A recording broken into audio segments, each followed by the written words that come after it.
Hey, since everyone liked the Linux killing processes video, I decided to go through all of the directories in the Linux file system and briefly discuss them so you can learn what they do.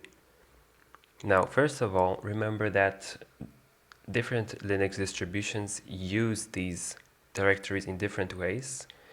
And sometimes even some distributions may have extra directories and some may not have other directories. So there's a convention, but it's not always followed. Starting off with the first directory, which is bin. Here you can see all of the commands that you have on your system. For example, ls that we used just a second before to list the contents of this directory. So all binaries are right here. Next we have the dev directory, and it stands for devices, and it's an interesting one because when I go there you can see a lot of different things, but let's focus on one thing. For example, USB. Here you can see two files, and that's because I have two things plugged into my computer, and Linux likes to represent everything as a file. So right now we're going to do a little experiment. I'm going to unplug my mouse.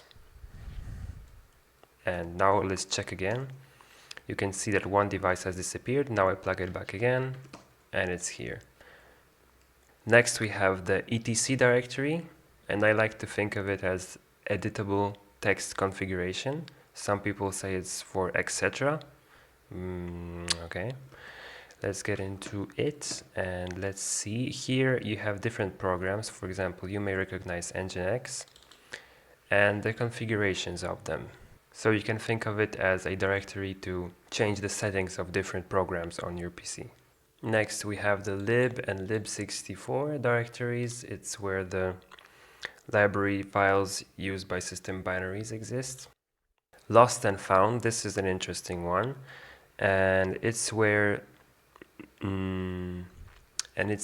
broken files or lost files. And what I mean by lost is that, for example, program A was using the file, but during that process program B has deleted it, so now it's like a lost piece of data that doesn't belong anywhere. Then your system puts it here and it can be recovered.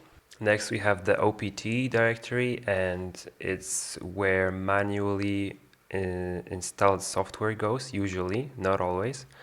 For example, software that you pay for will usually be installed right here. However, I did not pay for these things, so I don't know why they're here. Next we have the root folder, and it's the legendary root folder. It's like the same thing as a home directory, but it's for the root user, so the administrator. Next we have the sbin directory, and it stands for system binaries. So it's similar to the binaries directory, but here the commands that are there are used for system administration. And then we have the sys directory, and here are all of the, and here's an virtual file system providing information about the kernel and devices. Next we have the USR directory, and it's a place where user-specific commands are stored, and also there's read-only data. Then we have boot. Boot is the directory where the bootloader and the Linux kernel reside. Then there is the FE folder, and in my case it is empty. It's where the system partitions on UEFI systems exist, and however my are in boot, and here's another FE folder, so I guess I could delete this one. Here you can see the Linux partitions, the boot partition, the Microsoft partition. After that there is the mount directory. It's a mount point for external devices, for example USB sticks. You can see that currently I have nothing mounted. Then there is the proc directory. It stands for process, and it's an interesting one.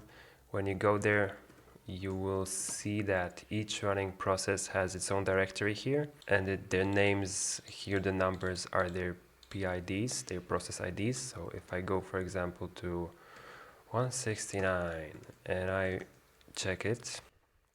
I can see some information about the running process. For example, I can show you the status, and it's currently idle, and its name is zswap1.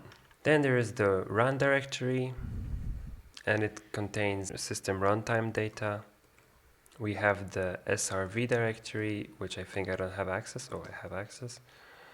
And if you use your computer as a server, here you would store some files that would be served. Then we have the tmp directory, and that is where some temporary data is stored, and if you reboot your system, it is going to be deleted. And finally, we have the var directory, and this is where logs and spool files are stored, and it stands for variable data. Thank you very much for watching. I hope you learned something. If you have any questions, or maybe I made a mistake, just comment. See you next time.